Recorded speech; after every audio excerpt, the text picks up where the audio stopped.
초기에는 기독교가 오직 종교인들의 세계에서만 큰 논란의 대상이 되었습니다. 그래서 주로 예수 믿는 사람들을 핍박했던 사람들도 예루살렘의 종교 지도자들이었고, 내용도 주로 성전 제사나 율법에 대한 것이었습니다.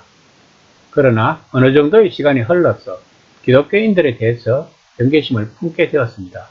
왜냐하면 그들의 숫자도 많아졌을 뿐 아니라 영향력이 더 커지게 되었기 때문입니다. 오늘 본문은 헤롯이 기독교인들에 대하여 벌인 박해를 보여주고 있습니다. 12장 1에서 2절입니다. 그때에 헤롯 왕이 손을 들어 교회 중에서 몇 사람을 해하려 하여 요한의 형제 야고보를 칼로 죽이니. 여기에 나오는 헤롯은 헤롯 아그리파 1세를 말합니다. 헤롯 아그리파 1세는 헤롯 대왕의 손자이고 세례 요한을 죽였던 헤롯 안티파스의 조카입니다. 이 사람은 대단히 정치적인 인물이며 주로 로마에서 많은 생활을 했던 사람입니다. 그런데 칼라쿨라가 로마 황제가 되면서 유대에 돌아와서 유다와 사마리아와 갈릴리 전체를 다스리는 왕이 되었습니다.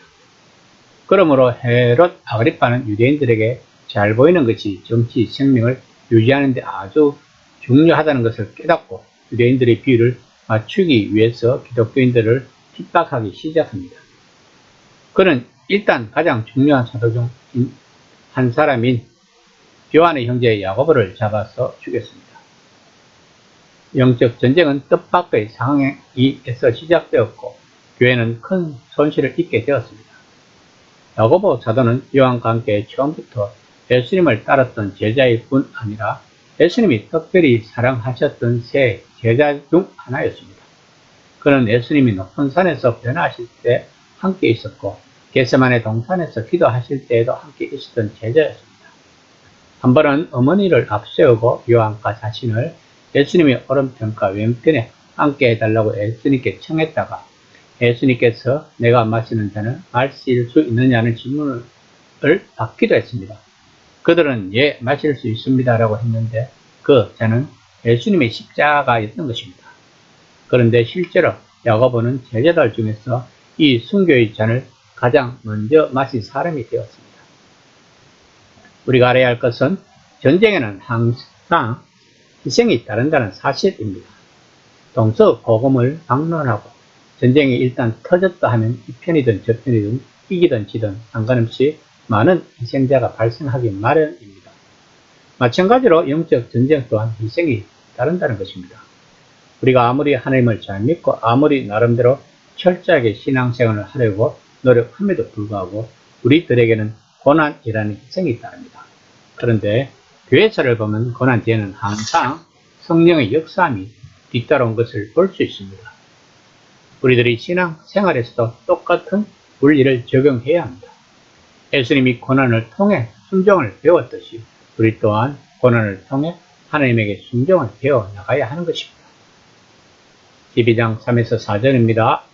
유대인들이 이 일을 기뻐하는 것을 보고 베드로도 잡으려 할세 저는 무계절 기간이라 잡으면 옥에 가두어 군이 내 직인 네페에게 맡겨 지키고 6일 후에 백성 앞에 끌어내고자 하더라. 헤롯이 야고보를 먼저 죽이고 그것이 사람들에게 인기를 얻는 것을 알고는 그 다음으로 베드로를 겨냥했다고 누가는 분명하게 말하고 있습니다. 군소 지도자를 먼저 잡으면 혹 사람들이 좋아하지 않아도 크게 헤롯의 입장에서는 타격을 입지 않습니다. 그런데 대중들이 좋아한 것을 보고는 헤롯은 우두머리를 겨냥하고 있습니다. 그래야 예수님의 추종자들은 대제사장들이 반대해서 시작해서 열심히 찬 젊은 바리새인이 주도하는 박해에 이어 마침내 왕족에게 주목받기에 이르렀습니다.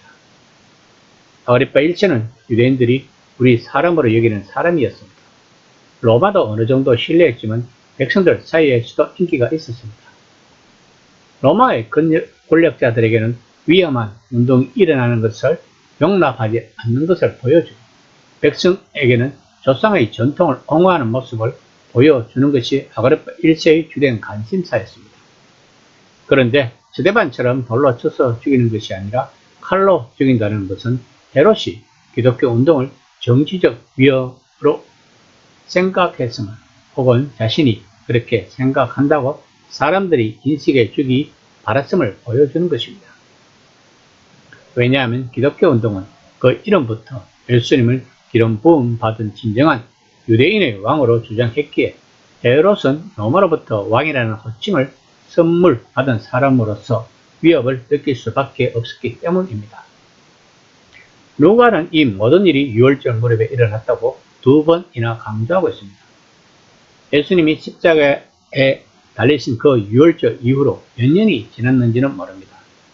모든 유대교 전통은 6월절이 하나님이 자기 백성을 종살이에서 구하신 때라는 사실을 분명히 하고 있습니다. 그럼 야고보의 죽음은 어떤 죽음일까요? 왜 하나님은 베드로는 구조하고 야고보는 죽게 만들었을까요? 12장 5절 말씀입니다. 이에 베드로는 옥에 갇혔고 교회는 그를 위하여 간절히 하나님께 기도하더라. 여기서 간절히 기도했다는 헬라어 단어 에크테노스는 아주 강도 높게 기도하는 것을 말합니다. 이것은 아주 힘있게 기도하는 것이고 끈질기게 기도하는 것을 의미합니다. 우리가 잘 알고 있듯이 베드로는 훈련합니다. 그러면 야고보가 잡혔을 때는 그렇게 간절히 기도하지 않았다는 것일까요? 그래서 하나님이 야고보를 구하지 않았던 것일까요? 이처럼 우리들은 하나님의 뜻을 알지 못합니다. 그러나 중요한 것은 하나님은 우리들을 항상 최선의 길로 인도하신다는 것입니다. 요한복음 12장 24절 말씀입니다. 내가 진실로 진실로 너희에게 이르노니 한 알의 밀이 땅에 떨어져 죽지 아니하면 하늘 그대로 있고 죽으면 많은 열매를 맺느니라. 야고보의 죽음 또한 많은 열매를 맺기 위함이다.